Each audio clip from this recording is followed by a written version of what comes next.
आप सुन रहे हैं मुंशी प्रेमचंद की लिखी मानसरोवर एक की कहानी शिकार।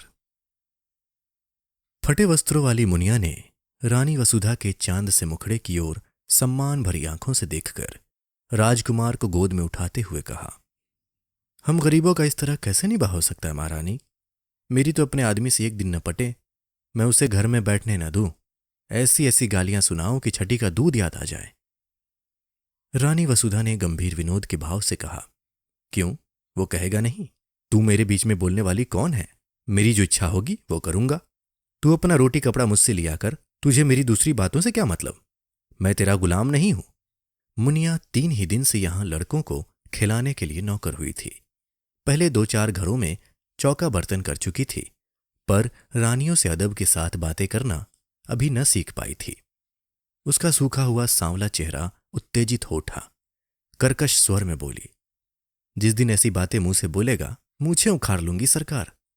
वो मेरा गुलाम नहीं है तो क्या मैं उसकी लौंडी हूं? अगर वो मेरा गुलाम है तो मैं उसकी लौंडी हूं। मैं आप नहीं खाती, उसे खिला देती हूं, क्योंकि वह मर्द बच्चा है। पल्लेदारी में उसे फसाला करना पड़ता है। आप चाहे फटे पहनूं, पर उसे फटे पुराने नहीं पहनने देती। जब मैं उसके लिए इतना करती हूं तो मजाल है कि वो मुझे आंख दिखाए। अपने घर को आदमी इसलिए तो छाता छोपता है कि उससे बरखा बूंदी में बचाव हो। अगर ये डर लगा रहे कि घर न जाने कब गिर पड़ेगा तो ऐसे घर में कौन रहेगा? उससे तो ऊँख की छां ही कहीं अच्छी। कल न जाने कहाँ बैठा गाता बजाता रहा। 10 बजे रात को घर आया। मैं रात भर उससे बोली ही नहीं। लगा पैरों पड़ने, गिगियाने। तब मुझे दया आ गई। यही मुझमें एक बुराई है, मुझसे उसकी रोनी सूरत नहीं देखी जाती। इसी में वो कभी कभी बहक जाता है। पर अब मैं पक्की हो गई हूं। फिर किसी दिन झगड़ा किया तो या वही रहेगा या मैं ही रहूंगी। क्यों किसी की धौंस सहूं सरकार? जो बैठकर खाए वो धौंस सहे। यहां तो बराबर की कमाई करती हूं। वसुधा ने उसी गंभीर भाव से पूछा, अगर वो तुझे बैठाकर खिलाता तब उसकी धौंस सहती? मुनिया जैसे लड़ने पर उतारू हो गई। बोली, बैठाकर कोई क्या खिलाएगा सरकार? मर्द बाहर काम करता है तो हम भी घर में काम करती हैं कि घर के काम में कुछ लगता ही नहीं। बाहर के काम से तो रात को छुट्टी मिल जाती है, घर के काम से तो रात को भी छुट्टी नहीं मिलती। पुरुष ये चाहे कि मुझे घर में बैठाकर आप सैर सपाटा करे तो मुझसे न सहा जाए। ये कहती हुई मुनिया राजकुमार को लिए हुए बाहर चली गई। वसुधा ने थकी हुई रुआंसी आंखों से खिड़की की ओर देखा। बाहर हरा भरा बाग था, जिसके रंग बिरंगे फूल यहां से साफ नजर आ रहे थे, और पीछे एक विशाल मंदिर आकाश में अपना सुनहला मस्तक उठाए सूर्य से आंखें मिला रहा था। स्त्रियां रंग बिरंगे वस्त्राभूषण पहने पूजन करने आ रही थी। मंदिर की दाहिनी तरफ तालाब में कमल प्रभात के सुनहरे आनंद से मुस्कुरा रहे थे, और कार्तिक की शीत रवि छवि जीवन ज्योति लुटाती फिरती थी। पर प्रकृति की यह सुरभ्य शोभा वसुधा को कोई हर्ष न प्रदान कर सकी। उसे जान पड़ा प्रकृति उसकी दशा पर व्यंग्य से मुस्कुरा रही है। उसी सरोवर के तट पर केवट का एक टूटा फूटा झोपड़ा किसी अभागिनी वृद्धा की भांति रो रहा था। वसुधा की आंखें सजल हो गईं। पुष्प और उद्यान के मध्य में खड़ा वो सूना झोपड़ा उसके विलास और ऐश्वर्य से घिरे हुए मन का सजीव मित्र था। उसके जी में आया, जाकर झोपड़े के गले लिपट जाऊं और खूब रोऊं। वसुधा को इस घर में आए 5 वर्ष हो गए थे। पहले उसने अपने भाग्य को सराहा था। माता पिता के छोटे से कच्चे आनंदहीन घर को छोड़कर वो एक विशाल भवन में आई थी, जहां संपत्ति उसके पैरों को चूमती हुई जान पड़ती थी। उस समय संपत्ति ही उसकी आंखों में सब कुछ थी। पति प्रेम गौण सी वस्तु थी, पर उसका लोभी मन संपत्ति पर संतुष्ट न रह सका। पति प्रेम के लिए हाथ फैलाने लगा। कुछ दिनों में उसे मालूम हुआ, मुझे परम रत्न भी मिल गया, पर थोड़े ही दिनों में वो भ्रम जाता रहा। कुंवर गजराज सिंह रूपवान थे, उदार थे, बलवान थे, शिक्षित थे, विनोद प्रिय थे, और प्रेम का अभिनय भी करना जानते थे। उनके जीवन में प्रेम से कंपित होने वाला तार न था। वसुधा का खिला हुआ यौवन और देवताओं को भी लुभाने वाला रूप रंग केवल विनोद का सामान था। घुड़दौड़ और शिकार, सट्टे और मकार जैसे सनसनी पैदा करने वाले मनोरंजन में प्रेम दबकर पीला और निर्जीव हो गया था, और प्रेम से वंचित होकर वसुधा की प्रेम तृष्णा अब अपने भाग्य को रोया करती थी। 2 पुत्र रत्न पाकर भी वो सुखी न थी। कुंवर साहब 1 महीने से ज्यादा हुआ शिकार खेलने गए और अभी तक लौट कर नहीं आए। और ये ऐसा पहला ही अवसर न था। हाँ, अब उनकी अवधि बढ़ गई थी। पहले वो 1 सप्ताह में लौट आते थे, फिर 2 सप्ताह का नंबर चला और अब कई बार से 1-1 महीने की खबर लेने लगे। साल में 3-3 महीने शिकार की भेंट हो जाते थे। शिकार से लौटते तो घुड़दौड़ का राग छिड़ता, कभी मेरठ, कभी पूना, कभी बंबई, कभी कलकत्ता। घर पर ही रहते तो अधिकतर लंपट रईसजादों के साथ गप्पे उड़ाया करते। पति के ये रंग ढंग देखकर वसुधा मन ही मन कुड़ती और घुलती जाती थी। कुछ दिनों से हल्का हल्का ज्वर भी रहने लगा था। वसुधा बड़ी देर तक बैठी उदास आंखों से ये दृश्य देखती रही। फिर टेलीफोन पर आकर उसने रियासत के मैनेजर से पूछा, कुंवर साहब का कोई पत्र आया? फोन ने जवाब दिया, जी हां, अभी खत आया है। कुंवर साहब ने एक बहुत बड़े शेर को मारा है। वसुधा ने जलकर कहा, मैं ये नहीं पूछती, आने को कब लिखा है? आने के बारे में तो कुछ नहीं लिखा। यहां से उनका पड़ाव कितनी दूर है? यहां से 200 मील से कम न होगा। पीलीभीत के जंगलों में शिकार हो रहा है। मेरे लिए 2 मोटर का इंतजाम कर दीजिए, मैं आज वहां जाना चाहती हूं।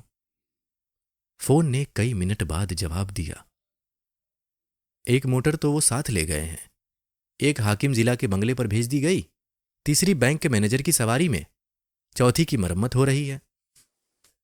वसुधा का चेहरा क्रोध से तमतमा उठा। बोली, किसके हुक्म से बैंक के मैनेजर और हाकिम जिला को मोटर भेजी गई? आप दोनों मंगवा लीजिए, मैं आज जरूर जाऊंगी। उन दोनों साहबों के पास हमेशा मोटरें भेजी जाती रही हैं, इसलिए मैंने भेज दी। अब आप हुक्म दे रही हैं तो मंगवा लूंगा। वसुधा ने फोन से आकर सफर का सामान ठीक करना शुरू किया। उसने उसी आवेश में आकर अपना भाग्य निर्णय करने का निश्चय कर लिया था। परित्यक्ता की भांति पड़ी रहकर जीवन को समाप्त न करना चाहती थी। वो जाकर कुंवर साहब से कहेगी, अगर आप समझते हैं कि मैं आपकी संपत्ति की लौंडी बनकर रहूं तो यह मुझसे ना होगा। आपकी संपत्ति आपको मुबारक हो। मेरा अधिकार आपकी संपत्ति पर नहीं, आपके ऊपर है। अगर आप मुझसे जौ भर हटाना चाहते हैं तो मैं आपसे हाथ भर हट जाऊंगी। इसी तरह की और कितनी ही विराग भरी बातें उसके मन में बगुलों की भांति उठ रही थी। डॉक्टर साहब ने द्वार पर आकर पुकारा, मैं अंदर आऊं? वसुधा ने नम्रता से कहा, आज क्षमा कीजिए, मैं जरा पीलीभीत जा रही हूं। डॉक्टर ने आश्चर्य से कहा, आप पीलीभीत जा रही हैं? आपका ज्वर चढ़ जाएगा। इस दशा में मैं आपको जाने की सलाह न दूंगा। वसुधा ने विरक्त स्वर में कहा, बढ़ जाएगा, बढ़ जाए, मुझे इसकी चिंता नहीं है। वृद्ध डॉक्टर पर्दा उठाकर आ गया और वसुधा के चेहरे की ओर ताकता हुआ बोला, लाइए, मैं टेम्परेचर ले लूं। अगर टेम्परेचर बढ़ा होगा तो मैं आपको हरगिज न जाने दूंगा। टेम्परेचर लेने की जरूरत नहीं, मेरा इरादा पक्का हो गया है। स्वास्थ्य पर ध्यान रखना आपका पहला कर्तव्य है। वसुधा ने मुस्कुराकर कहा, आप निश्चिंत रहिए, मैं इतनी जल्दी मरी नहीं जा रही हूं। फिर अगर किसी बीमारी की दवा मौत ही हो तो आप क्या करेंगे? डॉक्टर ने 2-1 बार आग्रह किया और विस्मय से सिर हिलाता चला गया। रेलगाड़ी से जाने में आखिरी स्टेशन से 10 कोस तक जंगली सुनसान रास्ता तय करना पड़ता था, इसलिए कुंवर साहब बराबर मोटर पर ही जाते थे। वसुधा ने उसी से जाने का निश्चय किया। 10 बजते बजते दोनों मोटरें आई। वसुधा ने ड्राइवरों पर गुस्सा उतारा, अब मेरे हुक्म के बगैर कहीं मोटर ले गए तो मोटर का किराया तुम्हारी तलब से काट लूंगी। अच्छी दिल लगी है, घर को रोएं, बन की गाएं। हमने अपने आराम के लिए मोटरें रखी हैं, किसी की खुशामद करने के लिए नहीं। जिसे मोटर पर सवार होने का शौक हो मोटर खरीदे। ये नहीं कि हलवाई की दुकान देखी और दादे का फातिहा पढ़ने बैठ गए। वो चली तो दोनों बच्चे कुनमुनाए, मगर जब मालूम हुआ कि अम्मा बड़ी दूर हवा को मारने जा रही है तो उनका यात्रा प्रेम ठंडा पड़ा। वसुधा ने आज सुबह से उन्हें प्यार न किया था। उसने जलन में सोचा, मैं ही क्यों इन्हें प्यार करूं? मैंने ही इनका ठेका लिया है। वो तो वहां जाकर चैन करें और मैं यहां इन्हें छाती से लगाए बैठी रहूं। लेकिन चलते समय माता का हृदय पुलक उठा। दोनों को बारी बारी गोद में लिया, चूमा, प्यार किया और घंटे भर में लौट आने का वचन देकर वो सजल नेत्रों के साथ घर से निकली। मार्ग में भी उसे बच्चों की याद बार बार आती रही। रास्ते में कोई गांव आ जाता और छोटे छोटे बालक मोटर की दौड़ देखने के लिए घरों से निकल आते और सड़क पर खड़े होकर तालियां बजाते हुए मोटर का स्वागत करते, तो वसुधा का जी चाहता इन्हें गोद में उठाकर प्यार कर लूं।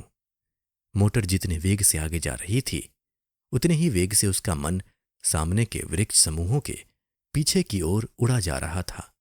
कई बार इच्छा हुई घर लौट चलूं। जब उन्हें मेरी रत्ती भर परवाह नहीं है, तो मैं ही क्यों उनकी फिक्र में प्राण दूं। जी चाहे आवे या ना आवे, लेकिन एक बार पति से मिलकर उनसे खरी खरी बात करने के प्रलोभन को वो रोक न सकी। सारी देह थक कर चूर चूर हो रही थी। ज्वर भी हो गया था। सिर पीड़ा से फटा पड़ता था, पर वो संकल्प से सारी बाधाओं को दबाए आगे बढ़ती जाती थी। यहां तक कि जब वो 10 बजे रात को जंगल के उस डाक बंगले में पहुंची, तो उसे तन बदन की सुधि न थी। जोर का ज्वर चढ़ा हुआ था। शोर की आवाज सुनते ही कुंवर साहब निकल आए और पूछा, तुम यहां कैसे आए जी? कुशल तो है? शोफर ने समीप आकर कहा, रानी साहब आई हैं हुजूर। रास्ते में बुखार हो आया, बेहोश पड़ी हुई हैं। कुंवर साहब ने वहीं खड़े कठोर स्वर में पूछा, तो तुम उन्हें वापस क्यों न ले गए? क्या तुम्हें मालूम नहीं था यहां कोई वैद्य हकीम नहीं है? शोफर ने सिटपिटाकर जवाब दिया, हुजूर वो किसी तरह मानती ही न थी, तो मैं क्या करता? कुंवर साहब ने डांटा, चुप रहो जी, बातें ना बनाओ। तुमने समझा होगा शिकार की बाहर देखेंगे और पड़े पड़े सोएंगे। तुमने वापस चलने को कहा ही न होगा। शोफर, वो मुझे डांटती थी हुजूर। तुमने कहा था? मैंने कहा तो नहीं हुजूर। बस तो चुप रहो, मैं तुमको भी पहचानता हूं। तुम्हें मोटर लेकर इसी वक्त लौटना पड़ेगा। और कौन कौन साथ हैं? शोफर ने दबी हुई आवाज में कहा, एक मोटर पर बिस्तर और कपड़े हैं, एक पर खुद रानी साहब है। यानी और कोई साथ नहीं है? हुजूर, मैं तो हुक्म का ताबेदार हूं, बस चुप रहो।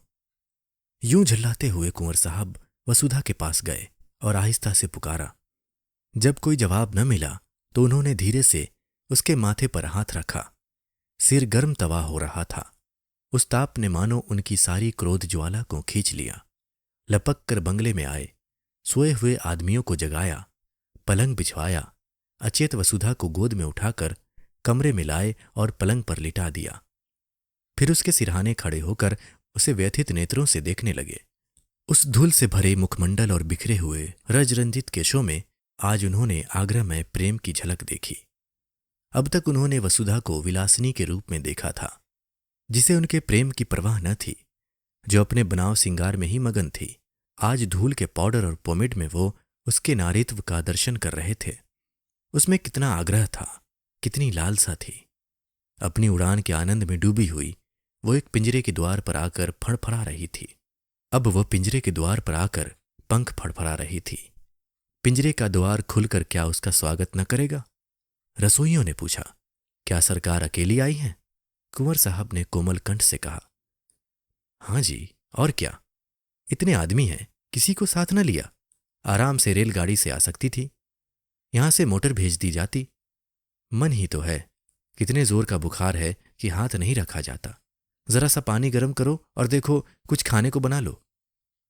रसोइयों ने सोचा, ठाकुर सुहाती की 100 कोस की दौड़ बहुत होती है सरकार। सारा दिन बैठे बैठे बीत गया। कुंवर साहब ने वसुधा के सिर के नीचे तकिया सीधा करके कहा, कचूमर तो हम लोगों का निकल जाता है। 2 दिन तक कमर नहीं सीधी होती, फिर इनकी क्या बात है? ऐसी बेहुदा सड़क दुनिया में ना होगी। ये कहते हुए उन्होंने एक शीशी से तेल निकाला और वसुधा के सिर में मलने लगे। वसुधा का ज्वर 21 दिन तक न उतरा। घर के डॉक्टर आए।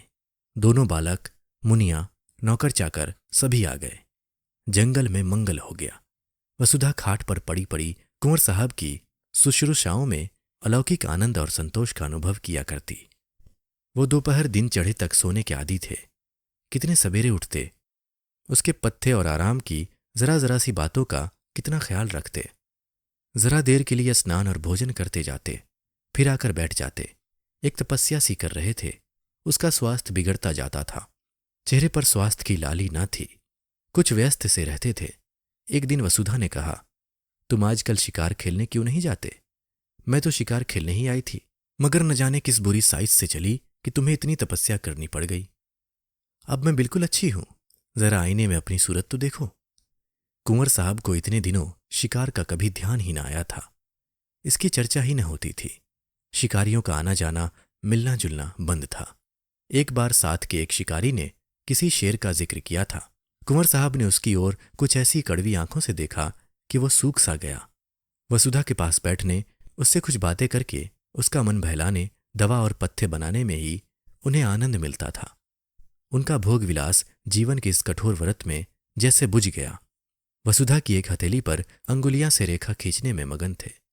शिकार की बात किसी और के मुंह से सुनी होती तो फिर उसी आग्नेय नेत्रों से देखते। वसुधा के मुंह से ये चर्चा सुनकर उन्हें दुख हुआ। वह उन्हें इतना शिकार का आसक्त समझती हैं। अमर्ष भरे स्वर में बोले, हाँ, शिकार खेलने का इससे अच्छा और कौन अवसर मिलेगा। वसुधा ने आग्रह किया, मैं तो अब अच्छी हूं, सच देखो। आईने की ओर दिखाकर, मेरे चेहरे पर वो पीलापन नहीं रहा। तुम अलबत्ता बीमार से होते जाते हो। जरा मन बहल जाएगा। बीमार के पास बैठने से आदमी सचमुच बीमार हो जाता है। वसुधा ने साधारण सी बात कही थी, पर कुंवर साहब के हृदय पर वो चिंगारी के समान लगी। इधर वो अपने शिकार के खब्त पर कई बार पछता चुके थे। अगर वो शिकार के पीछे यूं न पड़ते तो वसुधा यहां क्यों आती और क्यों बीमार पड़ती। उन्हें मन ही मन इसका बड़ा दुख था। इस वक्त कुछ न बोले, शायद कुछ बोला ही न गया। फिर वसुधा की हथेली पर रेखाएं बनाने लगे। वसुधा ने उसी सरल भाव से कहा, अब कि तुमने क्या क्या तोहफे जमा किए, जरा मंगाओ, देखूं। उनमें से जो सबसे अच्छा होगा उसे मैं ले लूंगी। अब कि मैं भी तुम्हारे साथ शिकार खेलने चलूंगी। बोलो, मुझे ले चलोगे ना? मैं मानूंगी नहीं, बहाने मत करने लगना। अपने शिकारी तोहफे दिखाने का कुंवर साहब को मर्ज था। सैकड़ों ही खालें जमा कर रखी थी। उनके कई चमड़ों में फर्श गद्दे, कोच, कुर्सियां, मोढ़े सब खालों ही के थे। ओढ़ना और बिछौना खालों ही का था। बागंबरों के कई सूट बनवा रखे थे। शिकार में वही सूट पहनते थे। अब की भी बहुत से सींग, सिर, पंजे, खालें जमा कर रखी थी। वसुधा का इन चीजों से अवश्य मनोरंजन होगा। ये न समझे कि वसुधा ने सिंह द्वार से प्रवेश न पाकर चोर दरवाजे से घुसने का प्रयत्न किया है। जाकर वो चीजें उठवा लाए, लेकिन आदमियों को पर्दे की आड़ में खड़ा करके पहले अकेले ही उसके पास गए। डरते थे कहीं मेरी उत्सुकता वसुधा को बुरी न लगे। वसुधा ने उत्सुक होकर पूछा, चीजें नहीं लाए? लाया हूं, मगर कहीं डॉक्टर साहब न हो। डॉक्टर ने पढ़ने लिखने को मना किया था। तोहफे लाए गए। कुंवर साहब एक एक चीज निकाल कर दिखाने लगे। वसुधा के चेहरे पर हर्ष की ऐसी लाली हफ्तों से न दिखी थी, जैसे कोई बालक तमाशा देखकर मगन हो रहा हो। बीमारी के बाद हम बच्चों की तरह जिद्दी, उतने ही आतुर, उतने ही सरल हो जाते हैं। जिन किताबों में भी मन न लगा हो, वो बीमारी के बाद पढ़ी जाती हैं। वसुधा जैसे उल्लास की गोद में खेलने लगी। चीतों की खालें थी, बाघों की, मृगों की, शेरों की। वसुधा हर एक खाल नई उमंग से देखती, जैसे बाइस्कोप के एक चित्र के बाद दूसरा चित्र आ रहा हो। कुंवर साहब एक एक तोहफे का इतिहास सुनाने लगे। ये जानवर कैसे मारा गया, उसके मारने में क्या क्या बाधाएं पड़ी, क्या क्या उपाय करने पड़े, पहले कहाँ गोली लगी, आदि। वसुधा हरेक की कथा आंखें फाड़ फाड़ कर सुन रही थी। इतना सजीव, स्फूर्तिमय आनंद उसे आज तक किसी कविता, संगीत या आमोद से भी न मिला था। सबसे सुंदर एक सिंह की खाल थी, वही उसने छांटी। कुंवर साहब की ये सबसे बहुमूल्य वस्तु थी। उसे अपने कमरे में लटकाने को रखे हुए थे। बोले, तुम बागंबरों में से कोई ले लो, ये तो कोई अच्छी चीज नहीं। वसुधा ने खाल को अपनी ओर खींचकर कहा, रहने दीजिए अपनी सलाह, मैं खराब ही लूंगी। कुंवर साहब ने जैसे अपनी आंखों से आंसू पोंछकर कहा, तुम वही ले लो, मैं तो तुम्हारे ख्याल से कह रहा था, मैं फिर वैसा ही मार लूंगा। तो तुम मुझे चकमा क्यों देते थे? चकमा कौन देता था? अच्छा, खाओ मेरे सिर की कसम कि यह सबसे सुंदर खाल नहीं है। कुंवर साहब ने हार की हंसी हंसकर कहा, कसम क्यों खाएं इस एक खाल के लिए? ऐसी ऐसी 1,00,000 खाले हों तो तुम्हारे ऊपर न्यौछावर कर दूं। जब शिकारी सब खालें लेकर चला गया तो कुंवर साहब ने कहा, मैं इस खाल पर काले ऊन से अपना समर्पण लिखूंगा। वसुधा ने थकान से पलंग पर लेटते हुए कहा, अब मैं भी शिकार खेलने चलूंगी।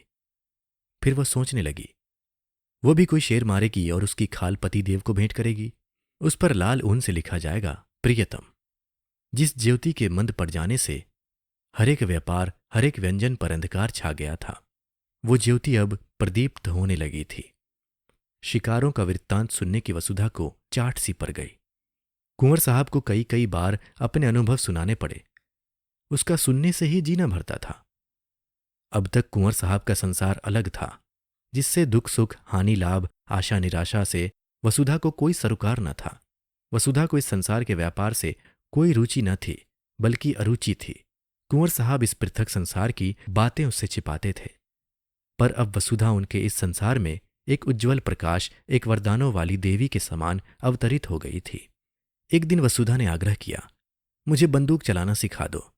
डॉक्टर साहब की अनुमति मिलने में विलंब न हुआ। वसुधा स्वस्थ हो गई थी। कुंवर साहब ने शुभ मुहूर्त में उसे दीक्षा दी। उस दिन से जब देखो वृक्षों की छां में खड़ी निशाने का अभ्यास कर रही है और कुंवर साहब खड़े उसकी परीक्षा ले रहे हैं। जिस दिन उसने पहली चिड़िया मारी, कुंवर साहब हर्ष से उछल पड़े। नौकरों को इनाम दिए, ब्राह्मणों को दान दिया गया। इस आनंद की शुभ स्मृति में उस पक्षी की मम्मी बनाकर रखी गई। वसुधा के जीवन में अब एक नया उत्साह, एक नया उल्लास, एक नई आशा थी। पहले की भांति उसका वंचित हृदय अशुभ कल्पनाओं से त्रस्त न था। अब उसमें विश्वास था, बल था, अनुराग था। कई दिनों के बाद वसुधा की साधा पूरी हुई।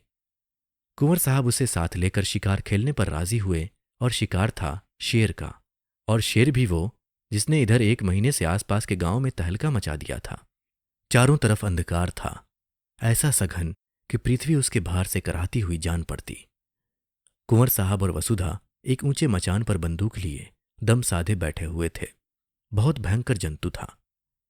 अभी पिछली रात को वो एक सोते हुए आदमी को खेत में मचान पर से खींच कर ले भागा था। उसकी चालाकी पर लोग दांतों तले अंगुली दबाए थे। मचान इतना ऊंचा था कि चीता उछल कर न पहुंच सकता था। उसने ये देख लिया कि वो आदमी मचान पर बाहर की तरफ सिर किए सो रहा था। दुष्ट को एक चाल सूझी।